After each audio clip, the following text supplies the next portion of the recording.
দুদিনের জন্য শহরের সব ঝুটঝামেলা কোলাহল থেকে নিজেকে মুক্ত করতে চাও? তাহলে কলকাতার কাছাকাছি এই সুন্দর জায়গাটাতে কিন্তু সময় কাটিয়ে আসতে পারো। লোকেশনটা কোথায় সেটা জানার জন্য কিন্তু ভিডিওটা শেষ অবধি দেখতে হবে। জায়গাটা কলকাতা থেকে 344 কিলোমিটার ডিস্টেন্সে। গাড়িতে যেতে সময় লাগে ওই 8 ঘন্টার মতন। ওয়েস্ট বেঙ্গলের পাশেরই একটা স্টেটে এই জায়গাটা।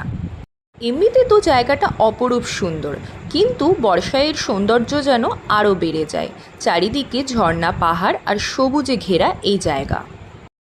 কাজের ফাঁক থেকে নিজেকে একটু মুক্তি দিয়ে চোখ আর মনকে শান্তি দেওয়ার জন্য আর প্রাণ ভরে নিঃশ্বাস নেওয়ার জন্য একটা আদর্শ জায়গা।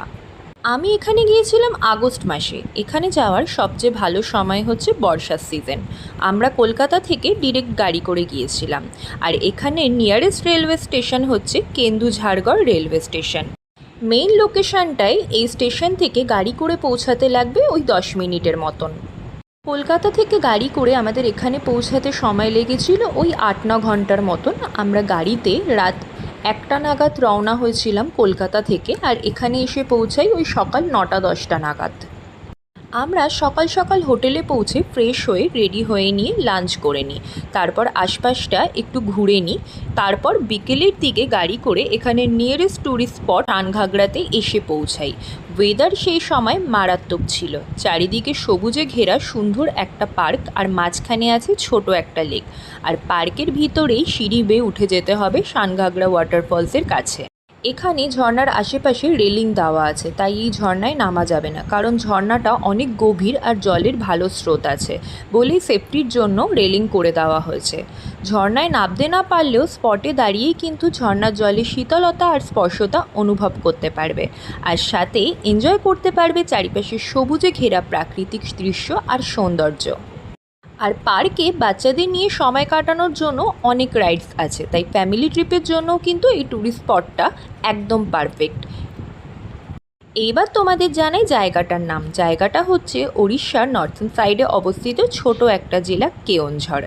ফ্যামিলি ট্রিপ কি সোলো ট্রিপ বা বন্ধুদের সাথে দল বেঁধে আসা, সবের জন্যই আদর্শ একটা ঘোরার জায়গা। আমি গিয়েছিলাম 2024-এর আগস্ট মাসে। সেটা আশা করি তোমরা ভিডিওর কোয়ালিটি দেখেই বুঝতে পারছো, কারণ এই ভিডিওগুলো আমার আগের ফোন দিয়ে তোলা। যদি তোমরা কেওনঝড় যাওয়ার প্ল্যান করে থাকো তাহলে আগে থেকে একটু রিসার্চ করে হোটেল দেখে নিতে পারো। যদি নিজস্ব গাড়ি নিয়ে যাও তাহলে আশেপাশের স্পটগুলো তোমাদের নিজেদের গাড়ি করেই ঘুরতে পারবে। আর ট্রেনে করে গেলে হোটেল থেকেই গাড়ি বুক করে নিতে পারো। তাতে করেই কিন্তু তোমরা আশেপাশের ট্যুরিস্ট স্পটগুলো ঘুরে দেখতে পারবে। এখানে হোটেলের আশেপাশেই অনেক খাওয়ার হোটেল বা রেস্টুরেন্ট আছে, তোমরা সেখান থেকেও খেতে পারো বা হোটেল থেকেও খেতে পারো। আমরা যেই হোটেলে ছিলাম সেখানে ব্রেকফাস্টটা কমপ্লিমেন্টারি ছিল, তাই লাঞ্চটা আর ডিনারটা আমরা কিন্তু অন্য জায়গা থেকে করেছিলাম। জায়গাটা কিন্তু একদমই অফবিট এরিয়া, তাই যারা ভাবো দুদিনের ছুটিতে একটু শান্তশিষ্ট নিরিবিলি পরিবেশে সময় কাটাবে আর প্রাকৃতিক দৃশ্য উপভোগ করবে, তাহলে কিন্তু চোখ বন্ধ করে কেওনঝড় ঘুরে আসতে পারো।